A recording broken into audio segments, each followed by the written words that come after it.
আজকে বিএনপির ভাইদেরকে একটা কথা বলি, আপনারা হয়তো অনেকে জানেনও না। পৃথিবীতে দ্বিতীয় ইতিহাস আছে কিনা মান্না ভাই জানলে বলবেন, আমি ভাইয়ের কাছ থেকে শুনতে চাইব। জিয়াউর রহমান তো একজন সামরিক শাসক ছিলেন। একজন সামরিক শাসক সামরিক ফরমান জারি করে দেশে গণতন্ত্র ফিরেছে, পৃথিবীতে এই নজির নাই যেটা জিয়াউর রহমান করছেন।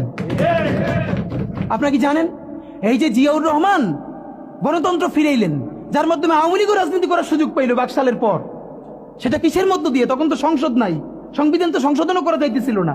কিসের মধ্য দিয়ে? জিয়াউর রহমানের সামরিক ফরমানের মধ্য দিয়ে।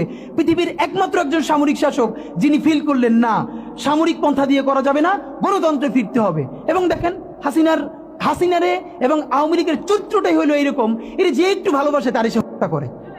শহীদ প্রেসিডেন্ট জিয়াউর রহমান শেখ হাসিনাকে দেশে আসার অনুমতি দিছিলেন, সুযোগ দিছিলেন এবং বলছে থাক সবাই রাজনীতি করুক।